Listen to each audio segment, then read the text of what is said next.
Bonjour et bienvenue dans 3 minutes pour comprendre. Aujourd'hui, nous allons parler d'un élément essentiel de nos ordinateurs modernes, le SSD.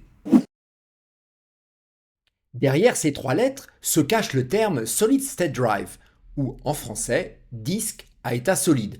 Alors, contrairement aux disques durs traditionnels appelés HDD, les SSD ne contiennent aucune pièce mécanique en mouvement.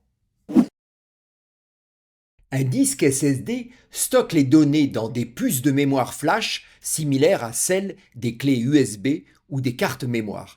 Cela permet une lecture et une écriture des données beaucoup plus rapides qu'un disque dur classique. Et surtout, les SSD sont non volatiles, ce qui signifie qu'ils conservent vos données même lorsque l'ordinateur est éteint. Premier avantage, la vitesse. Le démarrage d'un ordinateur qui possède son système sur un SSD s'effectue en quelques secondes et l'ouverture des programmes est quasi instantanée. Ensuite, la solidité. Les SSD sont moins sensibles au choc, c'est donc idéal pour les portables.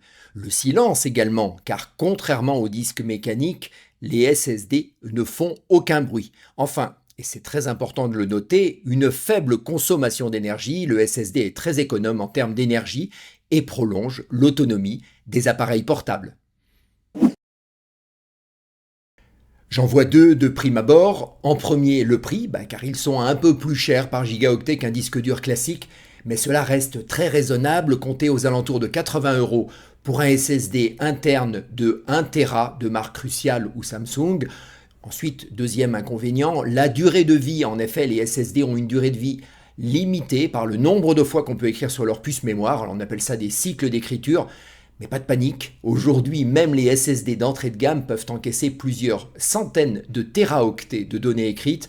Donc pour un usage normal, cela représente des années d'utilisation sans aucun souci. Et la plupart des fabricants offrent également une garantie de 3 à 5 ans. Sur PC, il existe deux formats principaux pour les SSD internes.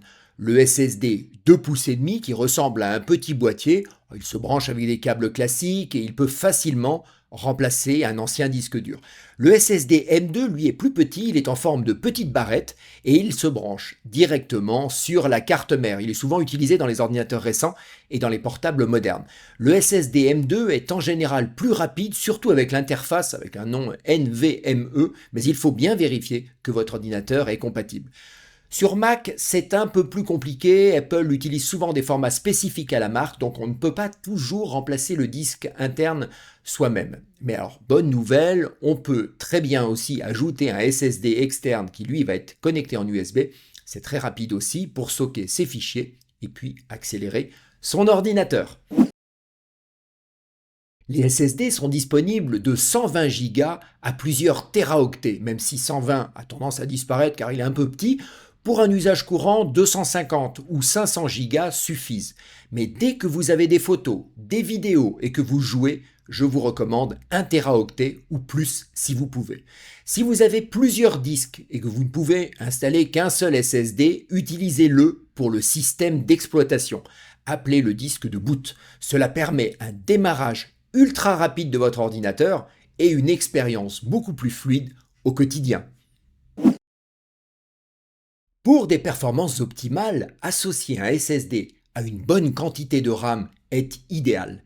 La RAM garde les applications actives en mémoire et le SSD assure des accès rapides aux données. C'est le combo gagnant. En conclusion, si vous souhaitez accélérer votre ordinateur, remplacer un disque dur par un SSD est probablement l'amélioration la plus efficace et perceptible. Voilà, vous savez maintenant ce qu'est un SSD et pourquoi il peut faire toute la différence sur votre ordinateur. Si vous avez appris quelque chose, si vous avez aimé cette vidéo, alors un petit clic sur le pouce me fait bien plaisir. Et pour ne rien rater de nos prochaines sorties, abonnez-vous à la chaîne, c'est gratuit. A très vite pour un nouveau numéro de 3 minutes pour comprendre.